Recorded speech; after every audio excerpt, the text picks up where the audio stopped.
Hi there, this is Maji Pace Ramos, and I'm coming to you live on August 11th. And today I wanted to discuss market trends and a presentation that I actually gave this morning. Well, first, a little bit about me. I never really talk about that. So let's see.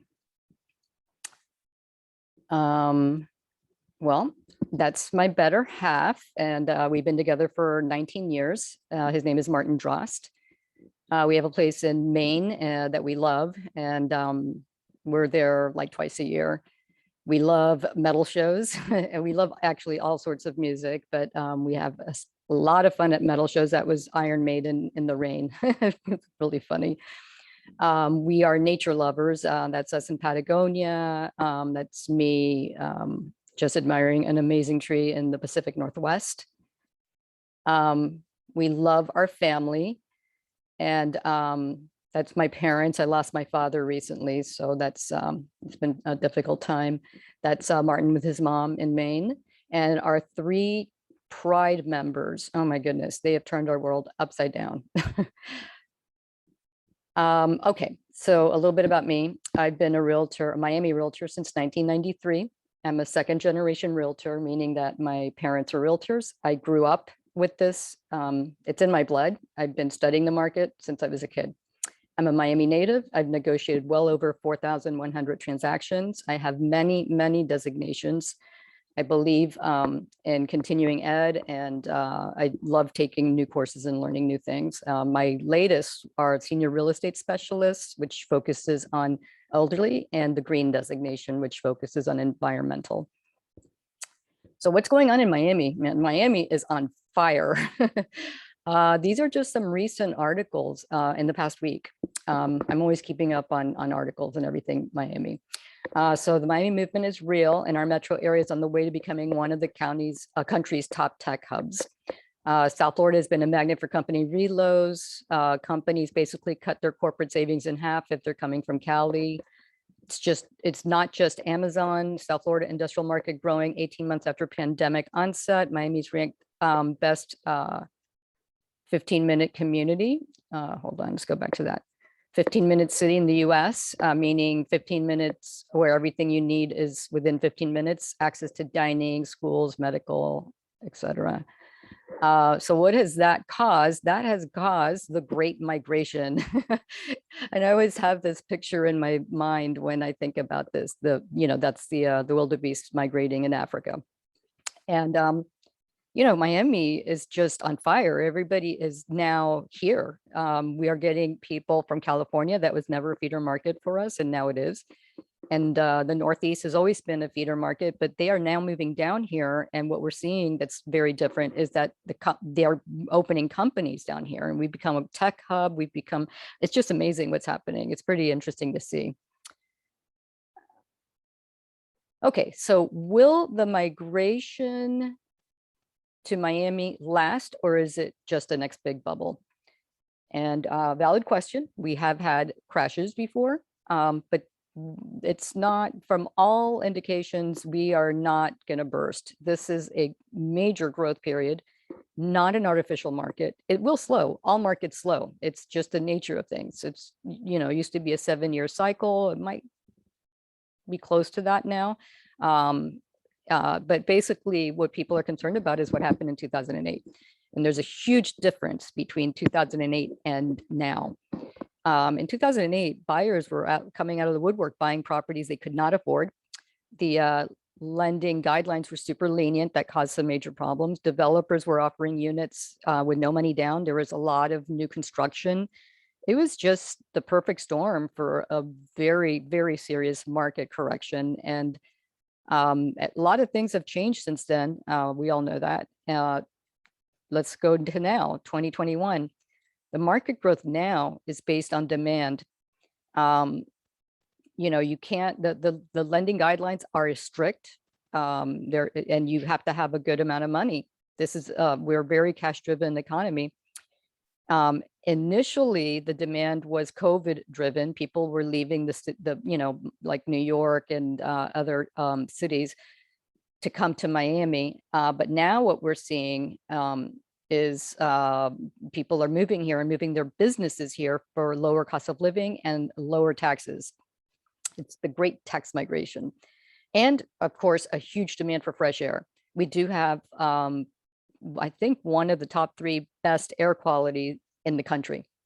So anyways, our market, this has all been basically domestic business, which is actually kind of an interesting thing. Our market has always historically been more international. And that's been on the back burner because obviously the borders have been closed and we haven't had international influx of buyers in a while. We are seeing it now. It's starting. I've seen it in my own business in the last couple of days.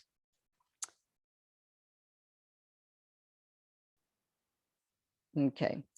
Now, having said that, many factors affect the market, and many of them are, things we can't predict. Who would have predicted COVID to the extent that it's, affected everybody, the world?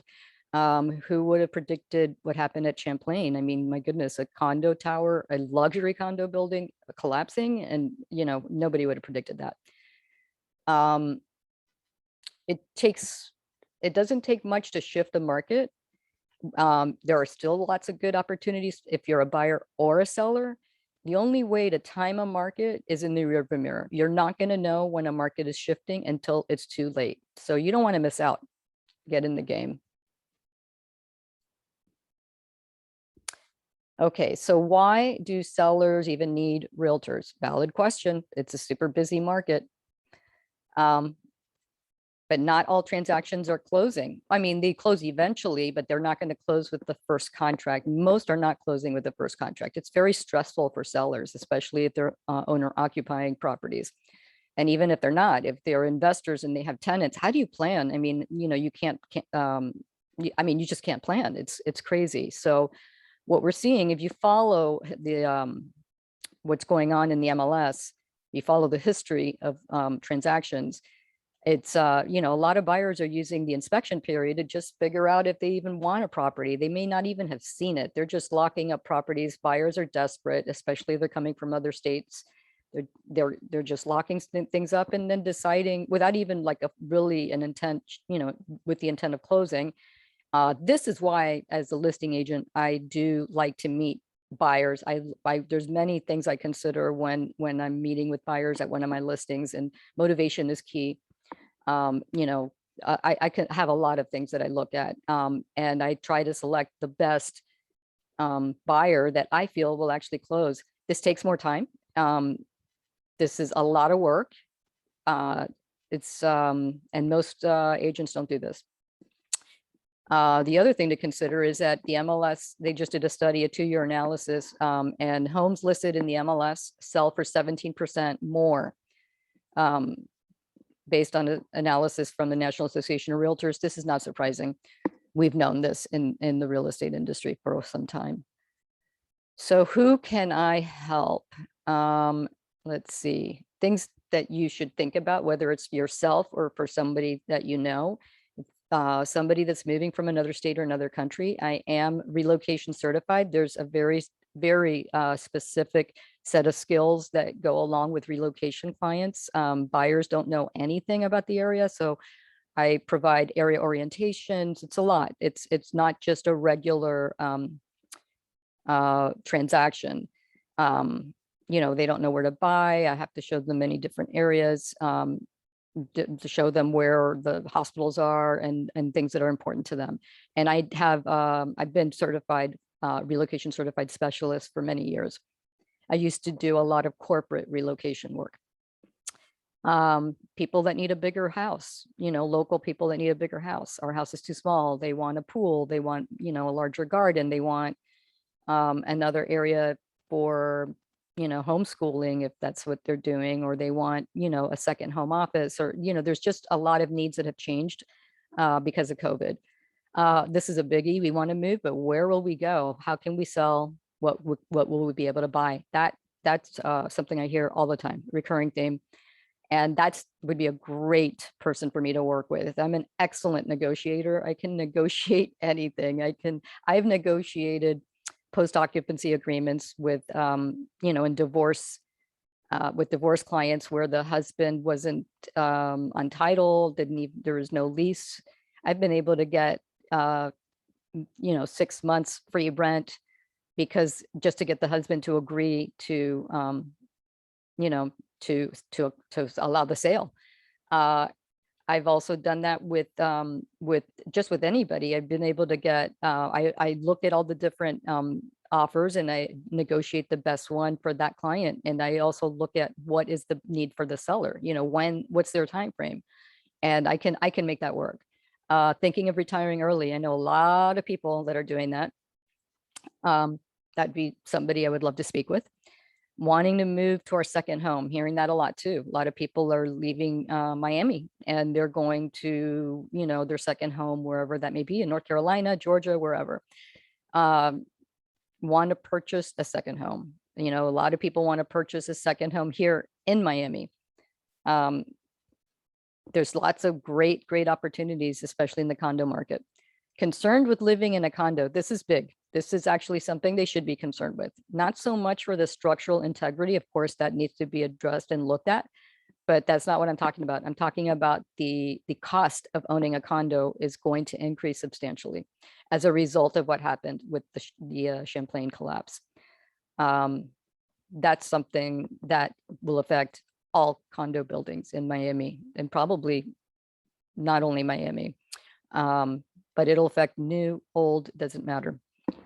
Major life events, marriages, divorces, babies, downsizing, empty nesters, people that, kids are going off to college, or they got married and moved out of the house, or, just empty nesters, they want to downsize. That's actually a very good opportunity to do that right now.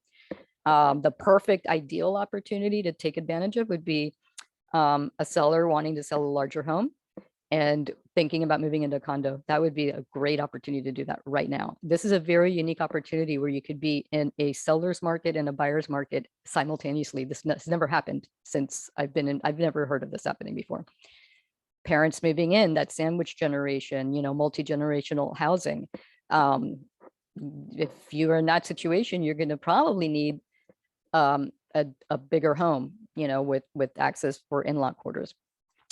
Different stage in life. Maybe you're, at the point where you can't handle the house anymore and you need some assistance and you need to transition into an assisted living facility. I specialize I'm a senior real estate specialist, and I've dealt with a lot of this in my own personal life with my parents and mother-in-law. And I have lots and lots and lots of experience with this. So I can definitely help, and I can advise, even if it's not real estate related. Death in the family, of course, those would be the probate and the estate listings. Let's see. My secret powers. That's my superhero emoji. Identifying market trends. I've been studying markets since I was a kid, since, my parents were realtors. And I remember when I was in high school and I was thinking, oh my goodness, look at South Beach. I would tell my parents, we need to invest in South Beach. And they were like, go to a party or something. I was not a normal kid. Negotiations. I'm very good with negotiations. And you really need that in this market as a buyer and a seller. I'm excellent at navigating turbulence, and trust me, there is turbulence, a lot of it, especially in this market. There's so many factors. Buyers are nervous, sellers need, want to sell or just want the best deal, but they want it to close. I can make it happen. I can make it happen with the least amount of stress and anxiety and the most amount of money. So like magic, I'll get it closed. That's my show for today. Talk to you all soon.